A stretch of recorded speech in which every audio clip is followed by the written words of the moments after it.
And in the 450 division, finishing third, riding for Monster Energy, Kawasaki, Eli Tomac.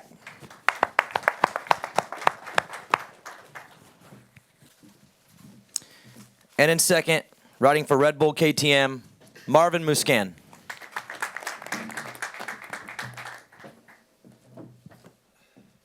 And your winner, riding for Rockstar Energy, Husqvarna, Factory Racing, Jason Anderson.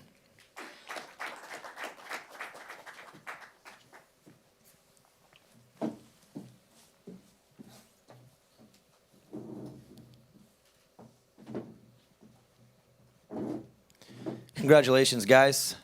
This question is for all three of you. Marvin, we'll start on your end and move our way down. At the Triple Crown in Anaheim, the track was fairly simple. The dirt was pretty solid, didn't change too much throughout the night. But tonight, it seemed like every main event was almost a completely different style of track. Kind of take us through those main events and just how it changed and how maybe that affected the outcome tonight. Well, everybody knows that here in Atlanta we have really, really good dirt. It develops a lot of ruts, and yeah, to do 3 main events like that, it was definitely a crazy track for that. But yeah, we made it through. We've seen, unfortunately, a lot of crashes, especially off that big triple, and there was some sections on the track where it was like really sketchy. I mean, you really had to be really precise, on point, and safe. So. I'm glad I ended up on a good note at the last moto, and but yeah, going 3 main events like that, especially on the last moto, you know, we had a cycling lap, and yeah, you could see the track was really, really rough. So, but yeah, I'm glad I made it.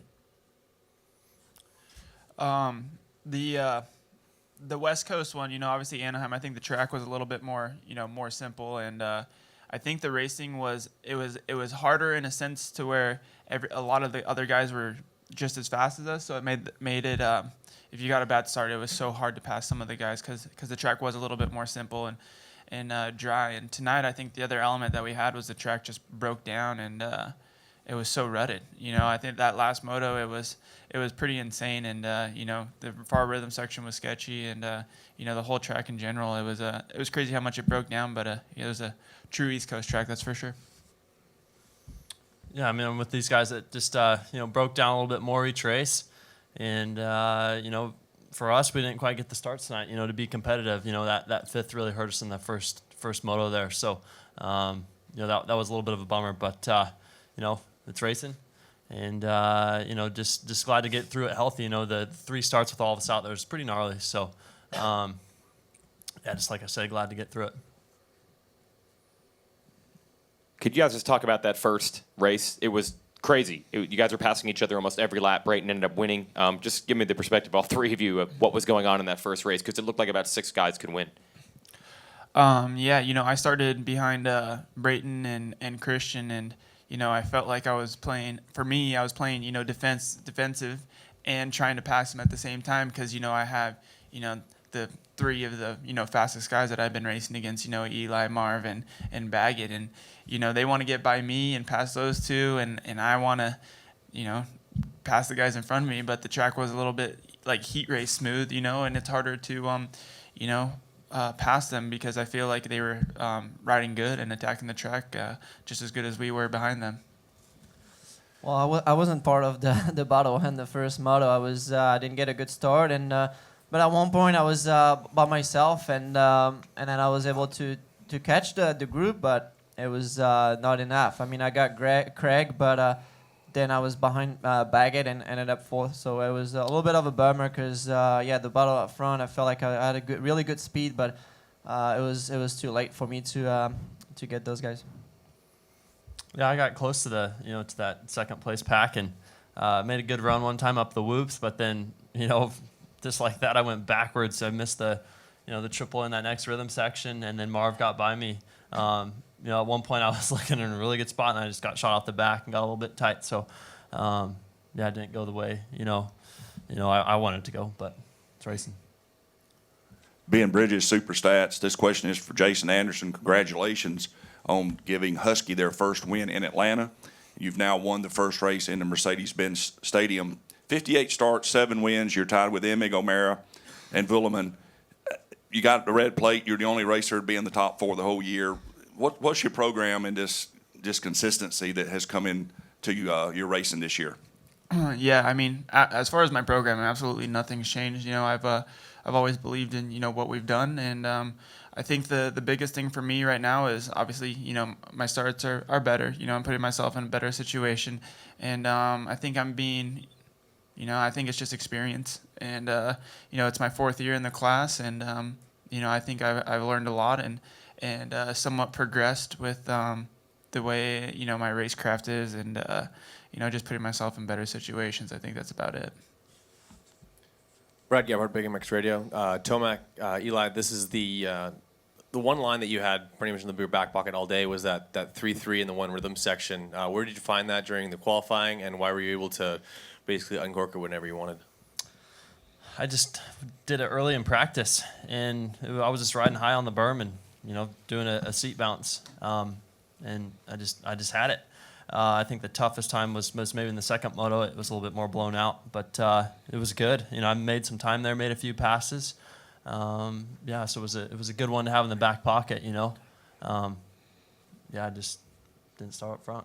In the first moto, in the first moto, you ended up like so close to that pack of guys that it actually made it more difficult for you to make a pass there because the rider that was in front of Baggett was actually so close that you almost couldn't get in front of him because you'd almost have to make 2 passes for the first one. Well, yeah, that was Jason right there. I knew I'd Baggett pass right there, but then you know, Jason squared right there, and I had to slam on the brakes. You know, not, you know, go into him. So that was just part of it. You know.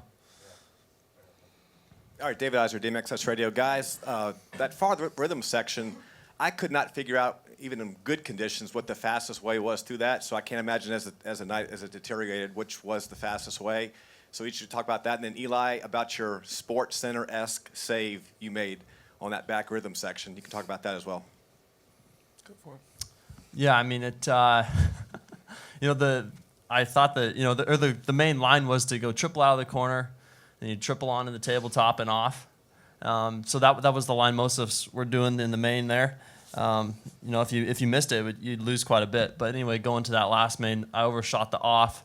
You know, went buck wild into the ruts and was just fully had my bars to the stops on the triple clamps.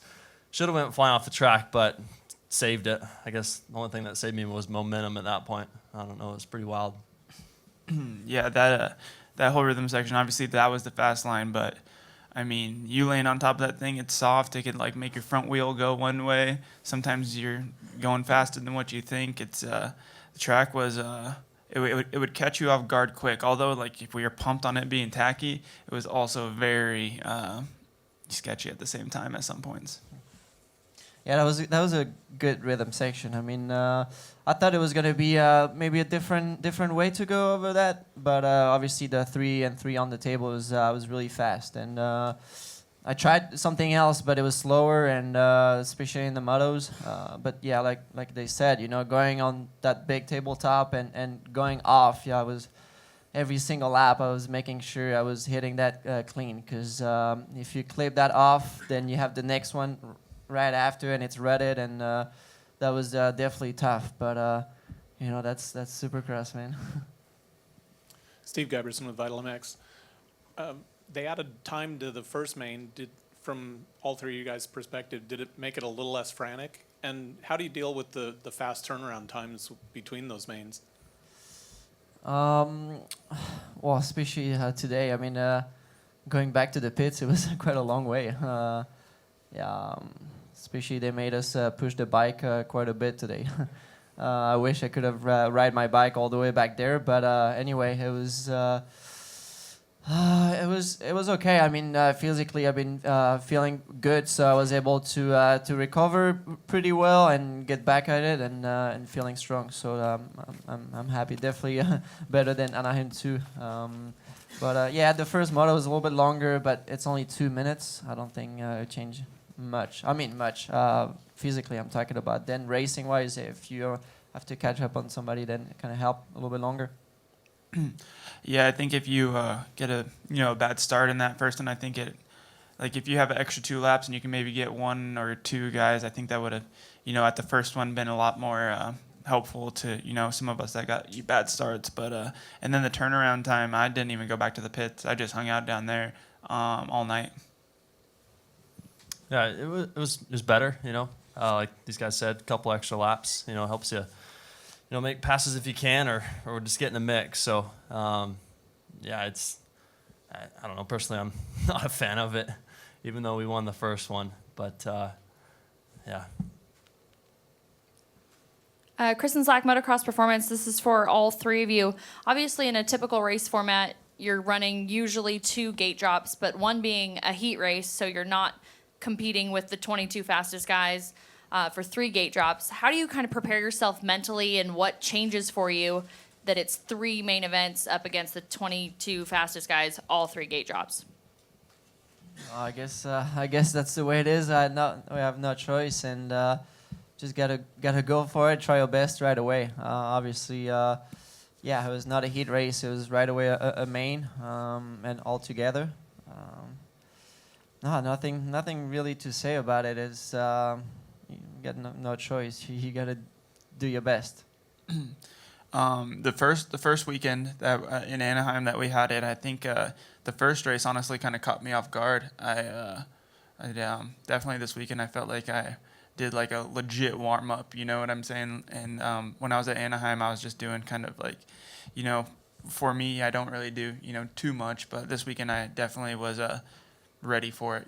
For the first main, and yeah, it's a lot more stressful, these races, because you have 3 gnarly starts with all the gnarly guys, and yeah, it's a stressful night from beginning to end, because usually it's a heat race, and if you're top 3 and it's too hectic to like put it in on a guy, like right now the first race means quite a bit. So yeah, it's just hectic, and you gotta be ready. Right when that first gate drops. So you gotta be on your game and go out there and do it. All right, guys. Thank you.